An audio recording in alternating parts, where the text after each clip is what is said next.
안녕하세요. 전현진입니다. 오늘은 카메라가 조금 고장이 나서 영상만 띄워드리는데요.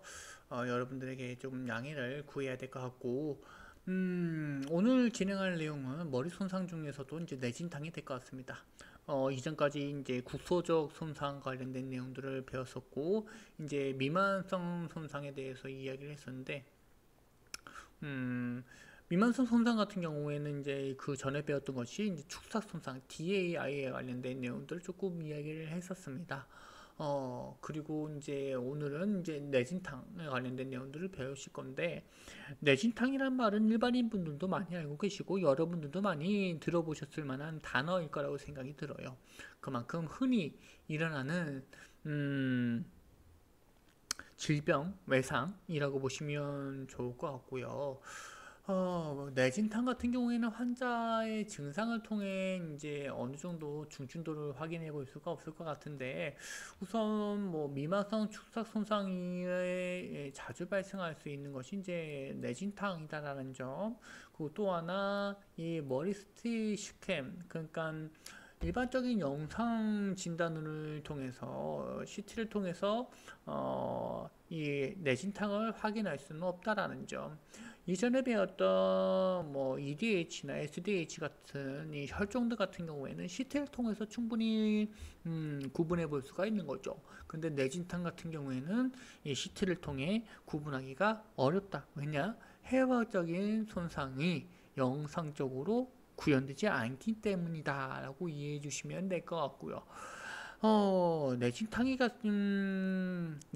발생한 환자 같은 경우에는 증상이 여러 가지가 발생할 수 있는데요. 단순히 두통, 어지럼증이 발생할 수도 있고, 뭐 때에 따라서 일시적인 기억상실증도 발생할 수 있고요.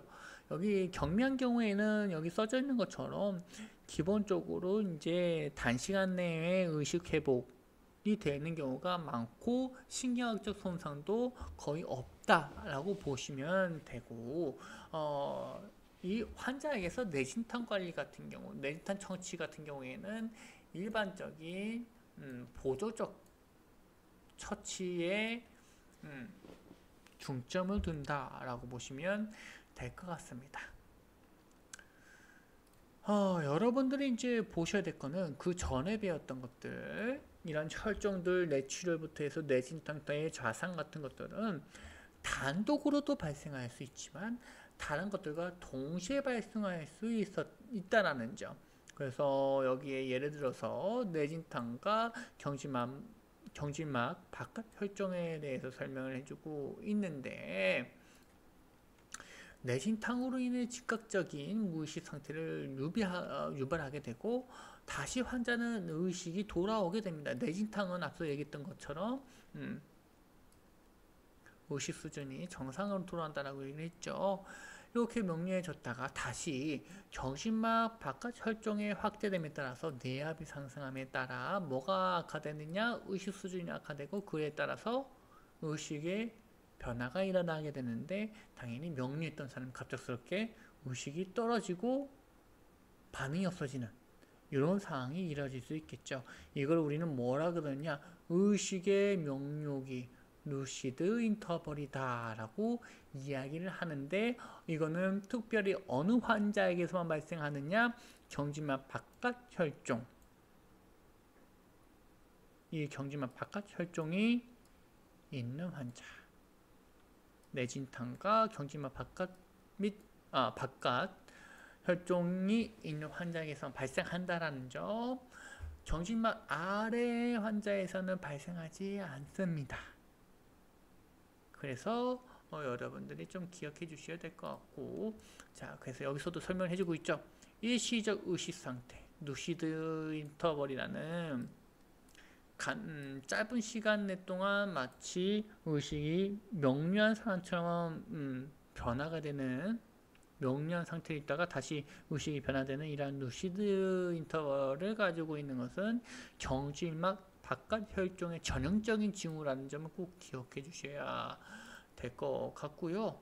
이런 것들은 이제 실제로 있었던 사건 중에 하나인데, 이제 차량 사고가 났어요. 그리고 맨 처음 환자가 의식이 없었죠. 뇌진탕에 걸렸으니까. 그리고 이제 현장에 도착했을 경우에는 환자가 멀쩡히 일어나서 구급대원하고 얘기를 해요. 아, 나 괜찮다.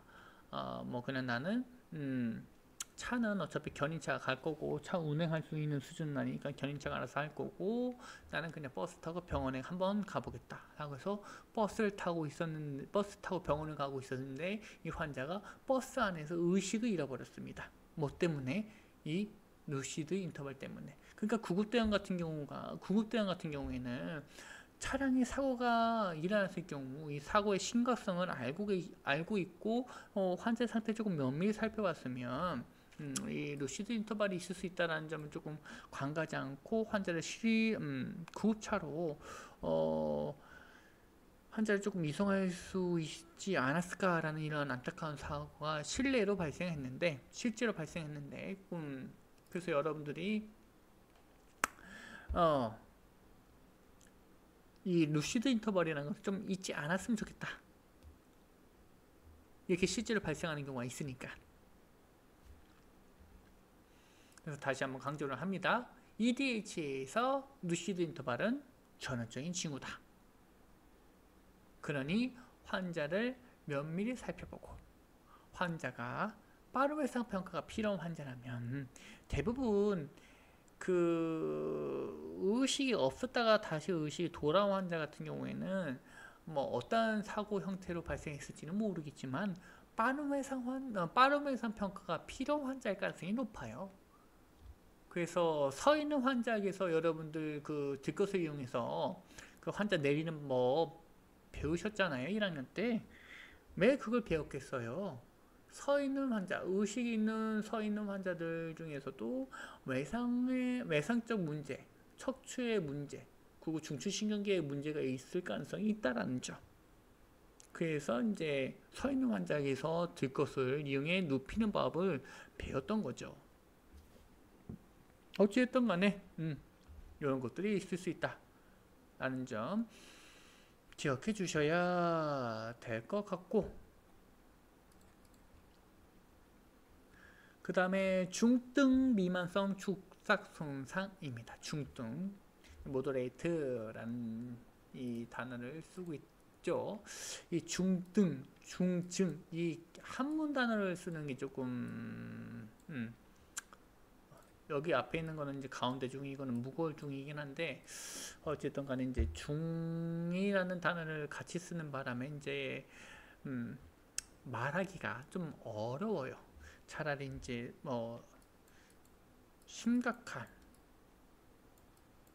이렇게 조금 풀어서 썼으면 좋을 것 같은데, 우선 중등 봅시다. 중등부터 봅시다. 자, 중등의 미만성 축삭 손상 같은 경우에는 이제 전형적인 뇌진탕이다라는 점. 그래서 뭐가 문제가 되느냐? 의식이 문제가 된다. 그물활성계, 망상활성계의 아시다시피 말성활성계 같은 경우에는 각성을 유지하고 각성에 연관되어져 있는 중추신경계잖아요. 중추신경계 한 부분이잖아요. 그래서 이제 이 부분들을 좀 기억해 주셔야 될 것 같고, 의식과 관련된 내용들. 뭐 수치 같은 것들은 여러분들 굳이 보실 필요는 없고요. 여기서 조금 볼만한 내용들은 뭐가 있느냐?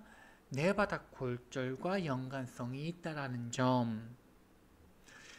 이전에 뇌바닥 골절, 그리고 이 이마엽에, 이마골에, 이마뼈에 관련된 이야기를 했을 때 이 두 부분에 대해서 뭐에 대해 설명을 했냐면 매우 거친 면을 가지고 있다. 그래서 뇌가 움직일 때 이 부분이 맞닿아 있으면 찢어지거나 혹은 손상을 입을 수 있다라는 이야기를 해줬었죠. 중등의 미만성 축삭 손상 마찬가지. 뇌 바닥골절 같은 경우에는 말 그대로 뇌 아랫부분을 전체 다 받치고 있는 뼈잖아요. 그래서 이 뇌 바닥에 골절이 발생했을 경우에는 이 뇌 아래쪽에 뇌 전반적인 손상을 발생시킬 수 있고, 아까 전에 얘기했던 것처럼 뇌에 추가적인 움직임이 있다면 뾰족뾰족하고 거친 이 뇌바닥 면에 의해서 광범위한 그 뇌바닥 뼈에 붙어져 있는 뇌의 표면에 광범위한 손상을 입을 수가 있겠다라고 보시면 됩니다. 그래서 뇌바닥 골조가 연관성이 있다는 점 조금 보실 필요가 있을 것 같고, 환자 생존 관련된 내용들은 그냥 보시면 될 것 같고, 약간의 신경학적 장애는 있을 수 있다라는 점, 경증에 뇌진탕 같은 경우에는 뭐 거의 없지만 미마소 축삭 손상 같은 경우에는 일정 수준의 신경손상, 신경학적 장애가 있을 수 있다는 점을 기억해 보실만 할 것 같고요. 증상과 징후를 조금 보실 건데, 이제 즉각적인 무의식, 현장에 도착했을 때 환자가 무의식일 거고, 그 다음에 이제 환자가 조금 깨어났는데도 불구하고 이제 오리엔테이션, 진압력이 없다던가, 혹은 환자가 너무 산만해진다거나, 그리고 기억 상실증이 있다던가, 그 외적으로 두통, 그 다음에 구속성 신경장애, 광화민증, 후가 포함한 감각의 장애 등을 겪을 수 있다라는 점, 그 외적으로 심각한 감정의 기복, 뭐 다 뇌 기능과 관련된 내용이죠. 이마엽이 닿지 않느냐, 아니면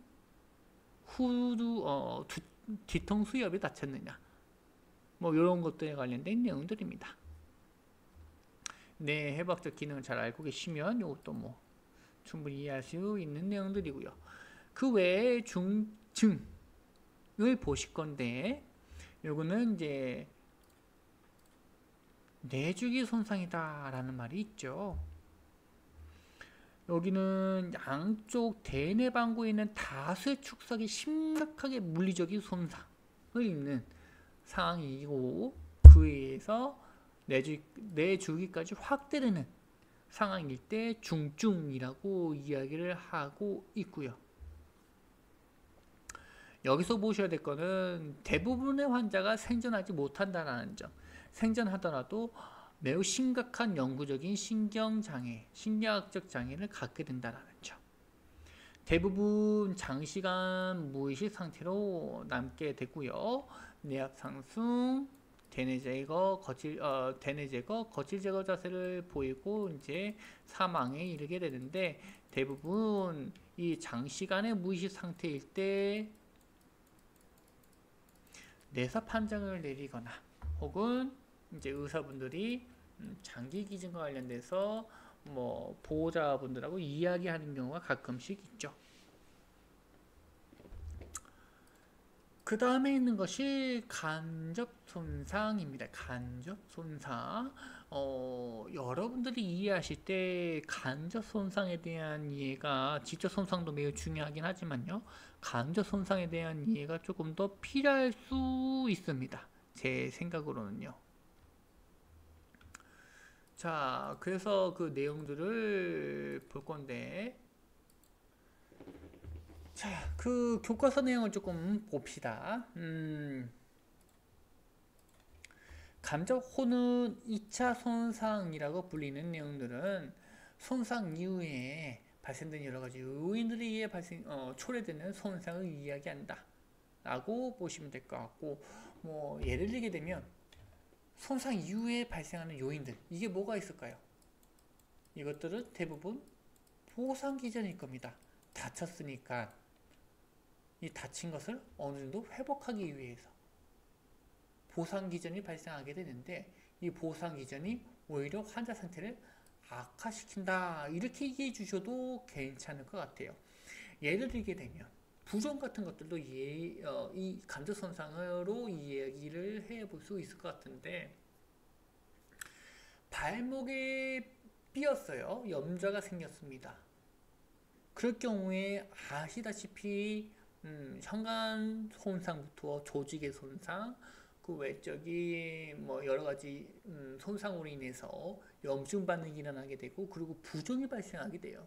그리고 이 부종이라는 것은 물론 이제 너무 심각하면 오히려 그 말단부의 혈액순환을 좀 방해할 수 있겠지만 초기에 발생하는 염증 반응으로 인한 부종은 이 신체 부위를 회복하는 데 매우 큰 역할을 하죠. 도움을 주고 있는 거죠. 그런데 이 부종이라는 이 형태, 우리 몸에서 발생되는 이 자연스러운 기전이 우리 뇌에 일어났을 경우에는 오히려 손상을 더 악화시키는 기능을 가지고 올 수 있다는 거죠. 그래서 그와 관련된 내용들을 볼 건데, 자, 감정 손상은 두 가지 분명한 병리학적 과정에 의해서 야기된다라고 설명해주고 있죠. 첫 번째는 뇌압 상승과 뇌조직으로의 순환 감소. 뇌압 상승은 여러 가지 원인이 있겠죠. 이전에 배웠던 혈종에 의해서 발생할 수도 있는 거고, 방금 전에 얘기했던 부종에 의해서 발생할 수도 있는 거고, 그 외에 이제 뭐 혈관의 이산화탄소 양이라든지 뭐 그런 것도 있긴 한데, 어쨌든 간에 그런 것도 뒤쪽에 나오니까, 그래서 뭐 이런 것들 보시면 되는 거고, 두 번째는 이 팽창하는 종기의 뇌조직에 직접적 진해성 압박이 작용하는, 혹은 뇌조직이 물리적으로 이탈되는 것, 이 두 가지가 있겠다 라고 보시면 될 것 같네요. 여러분들에게 지금 방금 전 설명했던 것이 오히려 혼란을 야기할 수가 있어서 다시 조금 제가 정리를 해 드릴게요. 솔직히 말씀드리면 뇌압 상승이 가장 중요한 원인으로 들어가긴 하거든요. 혈종도 당연히 없던 부분, 혈액이 없었던 부분에 혈액이 뇌 두 개 내의 공간을 차지하면서 뇌압 상승을 일으키는 거거든요. 근데 이제 이거를 따로따로 책에서는 구분해주고 있으니까 우선 그렇게 좀 봅시다. 첫 번째 과정에서 저산소증이나 과탄산혈증이나 저혈압 같은 경우가 이제 뇌조직 순환을 감소시키라든지, 혹은 이 혈류압을 뇌혈관으로의 혈류량을 증가시켜서 뇌압을 상승시킬 수 있는 첫 번째 과정이라고 보시면 되는 거고, 두 번째는 두 개 내 공간 내부에 없었던 혈종이 생김에 따라 일부 공간을 차지하게 되는 거죠. 원래부터 이 두 개의 공간은 거의 꽉 차 있었는데 새로운 것이 또 들어옴에 따라서 공간을 밀어버리게 된다. 그래서 이것도 결과적으로는 이제 또 압력이 올라가는 거긴 한데, 어쨌든 간에 이 두 가지 정도가 있다라고 보시면 될 것 같고, 물론 저 같은 경우에는 이 두 가지를 따로따로 보지 않고 한 번에 설명을 해 드릴 겁니다. 뇌압 상승이라는 이 중요한 것을 보고요. 이 뇌압 상승이란 거, 앞서 얘기했던 것처럼 요거에 의해서도 올라갈 수 있겠지만, 이런 거에 있어도 최종적으로는 뇌압 상승이 일어난다는 점 기억해 주셔야 될 것 같아요. 자, 뇌 관리와 관련된 내용들이 나오는데요. 여러분들 심폐소생술 배우면서 이 뇌 관리의 중요성은 매우 신체 기관을 유지하는 데 있어서 매우 어떤 기관보다 훨씬 더 그 중요성이 강조되고 있다는 것은 알고 계실 거예요. 뭐 간이나 혹은 근육이나 피부 같은 경우에는 혈액순환이 되지 않더라도 몇 시간씩 혹은 며칠씩 버틸 수가 있는데, 뇌 같은 경우에는 버틸 수 있는 시간이 고작 4에서 6분. 그만큼 이 혈류에 매우 민감한 조직 기관이 뇌다 라는 점 기억해 주셔야 될 것 같고, 그렇다면 이 혈류에 매우 민감한 뇌 같은 경우에는 무엇이 발달되어져 있을 것이냐? 당연히 혈액순환하는 과정이나 혹은 혈액순환하는 방법의 발전이나 혹은 기능이 강화되어져 있을 것이다 라는 점은 해박 혹은 생리학책을 보시면서 충분히 이해가 되셨을 거라고 생각이 들어요. 자, 그래서 여러분들이 이제 어떤 걸 보셔야 되느냐, 뭐 12%, 혈액이 12%, 뇌가 80%, 내처속이 8%. 이거 다 더하면 몇 %예요? 100%잖아요. 이런 것들은 그냥 말 그대로 두 개 내가 꽉 차 있다라고 보시면 돼요. 그래서 여기서 중요한 거는 어떤 한 부분이 이 차지하고 있던 부피가 증가하게 되면 다른 부분이 축소해야지만 100%를 계속 유지할 수가 있는 거잖아요. 두 개 골이 이 뼈여서 뼈가 아니라 뭐 다른 조직이면 모르가 단단한 뼈라서 풍선처럼 이렇게 부풀 수가 없잖아요. 그러다 보니까 이 100%라는 공간이 120%로 증가하면 좋겠지만 이게 불가능하다. 100은 계속 유지해야 된다. 만약 그래서 머리에 뇌에 부종이 생기면 뇌 자상으로 해서 부종이 생겨서 이게 90으로 일어났다면 혈액을 뭐 한 8%, 내처수액은 2% 이렇게 나머지가 줄어들어야 된다는 소리가 되겠죠. 이게 뭐라냐? 몬노켈린 독트린. 말이 조금 어렵죠? 정말 간단한 그 이론이긴 한데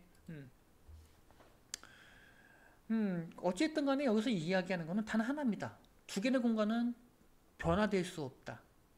변화될 수 없으니 두 개 내에 있는 세 가지 혈액, 내처수액, 뇌 이 세 가지 중에 하나의 용량이 증가하면 다른 것이 감소되어야 한다. 이것이 몬노켈린 독트린이다. 이게 끝입니다. 매우 쉽죠?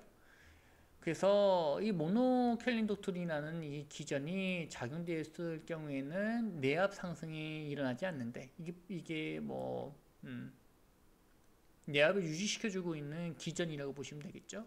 근데 이게 깨졌을 경우 혹은 이 모노켈린 독트린이라는 한계를 이 기능을 벗어날 정도로 커다란 압력이나 혹은 커다란 손상이 발생했을 경우에는 결국에는 내압이 상승하게 된다는 소리가 되는 거죠.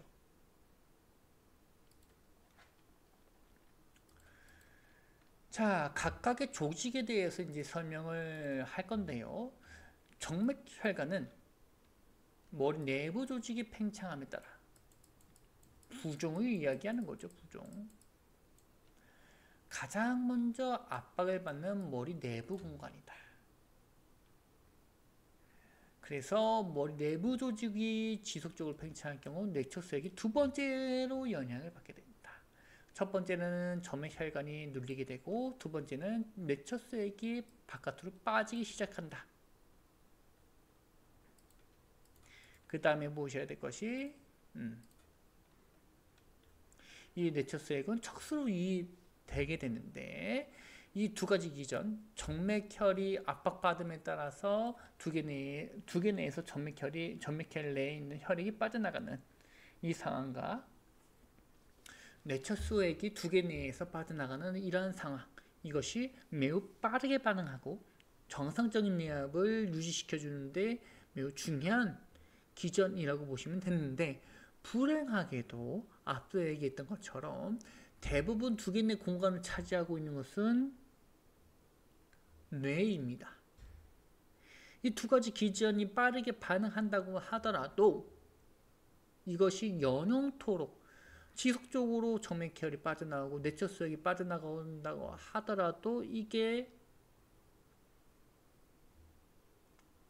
0으로 수렴한다고 하더라도요, 정맥혈이 0이고 뇌에 있는 용량이 0이고 내처수액이 0이다 라고 하더라도 부종이 멈추지 않고 지속적으로 진행이 된다면 내압은 상승할 수밖에 없겠죠. 거기에 대한 내용이 여기 있습니다. 한계점 도달할 거고, 그로 인해서 내압 상승은 가속화되고, 그 다음에 이제 뭐가 영향을 받게 되느냐, 혈관이 두 개가 있죠. 정맥혈과 동맥혈. 이제는 동맥혈을 제한하기 시작합니다. 동맥혈을 제한하기 시작하고 이 뇌연료의 감소가 일어나게 됨에 따라서 전신적인 혈압의 증가가 유발되게 되는 거죠. 그리고 혈압이 증가하게 되면서 뇌압 상승도 또 일어나게 되는 거예요. 그 뇌압 상승은 뇌연료에 대한 저항의 증가로 이어지면서 뇌순환의 감소가 이루어지는 거고요. 뇌순환이 감소가 되면 순환이 일어나는 이유는 뭐죠? 산소와 영양분의 공급이 있잖아요. 저산소증, 구구, 이 순환이 안 되다 보니까 머릿속에 있는 탄소, 이산화탄소가 제거되지 않으니까 과탄산혈증이 증대되겠죠. 그로 인해서 또 뭐가 발생하냐면 이 저산소증과 과탄산혈증을 제거하기 위해서 수직의 혈압이 또 증가하게 됩니다. 그로 인해서 또 뭐가 산성하느냐? 뇌압 상승이 일어나게 되는 거고, 이것이 결국 악순환이 되어서 부종, 종계, 체액 부종, 그 다음에 출혈 등이 지속될 경우 뇌압 상승으로 인해서 뇌순환이 거의 이루어지지 않아 뭐가 된다? 사망하게 된다 라고 보시면 될 것 같고, 이와 관련된 내용들은 조금 여러분들이 다시 한번 정리할 필요가 있어서 지금 여기까지만 하고요. 다음 시간에 이어서 다시 한번 정리를 한번 해보도록 하겠습니다.